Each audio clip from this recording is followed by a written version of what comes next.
Hi guys, welcome. My name is Damon Gill, and today I'm going to be talking about the extensor hallucis longus muscle. So to start off, we're going to be talking about the origin and insertion. So the origin is on the middle 2/3 of the medial surface of the anterior fibula, which you can see on top of this diagram right here. The insertion point is on the top of the base of the distal phalanx of the great toe, which you can see on the bottom of this diagram. You can see the great toe here, the distal phalanx here. The insertion point will be right on top of that, right about here. Next, we're going to be talking about the movements and muscle actions.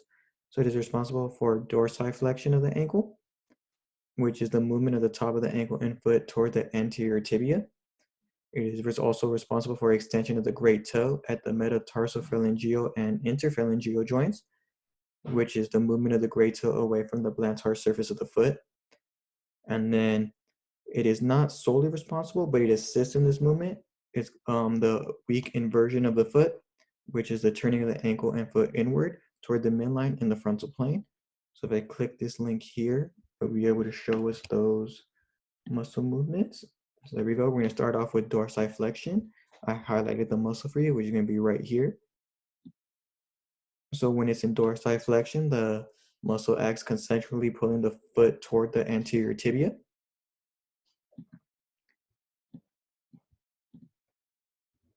And then next, I'm going to be talking about extension of the great toe. Let's get this into position here and highlight the muscle for you guys. There we go. So when the muscle is causing the extension of the great toe, it acts concentrically, moving the great toe away from the plantar surface of the foot.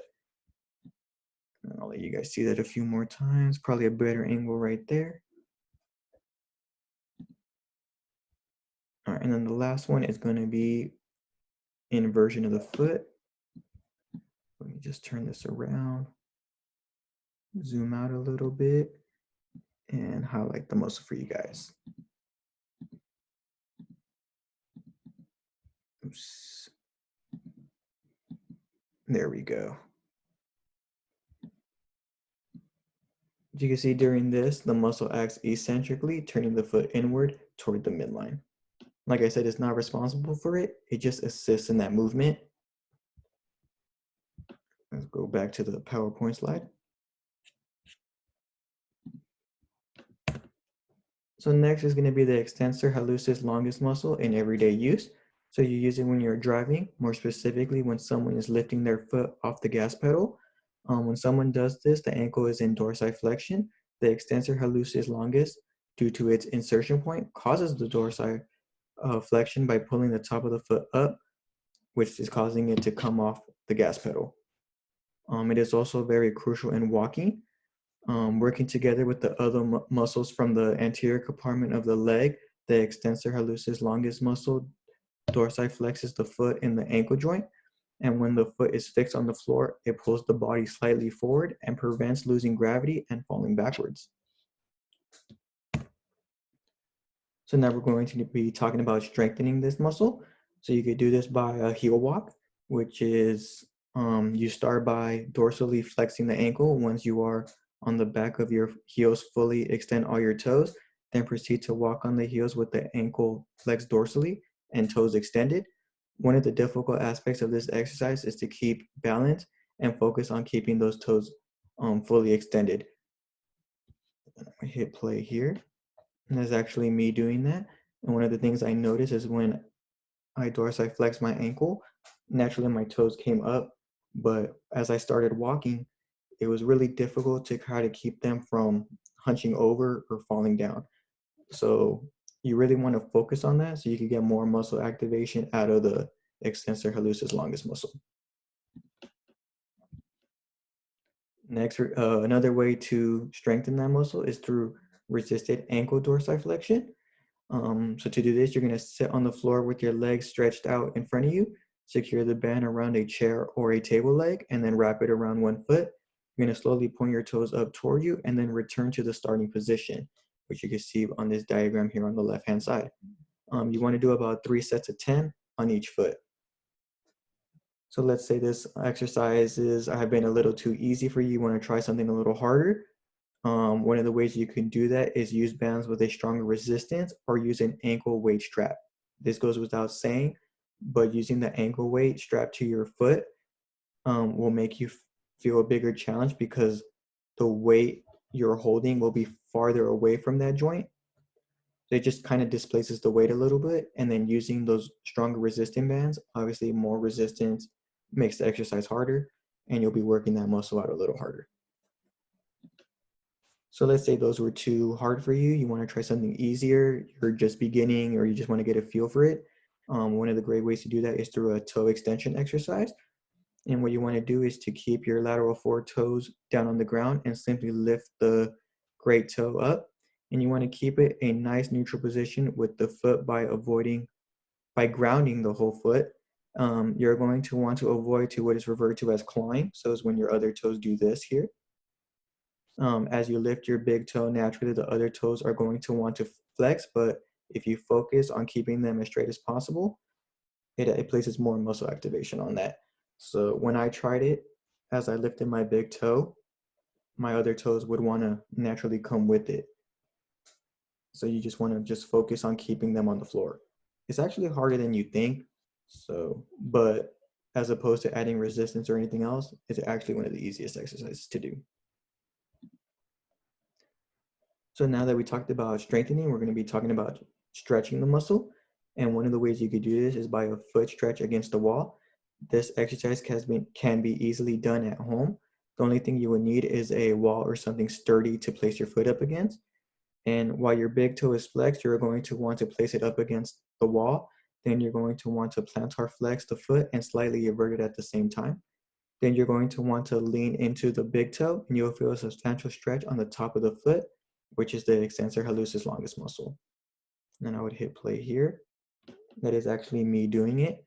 So I found a nice little corner in my room. I placed my toe right up against it, plantar flexed my foot, slightly inverted it, and then I would kind of like not lunge into it, but just lean into it, causing my big toe to fully flex, and I could feel that stretch on the top of my foot. I know I'm using my hand, but it's better than showing my feet. Another way to stretch this muscle is by what is called the top of the foot stretch. To do this, you're going to start by standing with one foot in front of the other. Then you're going to want to plantar flex and invert your foot. It should look similar to the picture on your left, which is here. So that's going to be your starting position. Then you're going to want to flex your toes.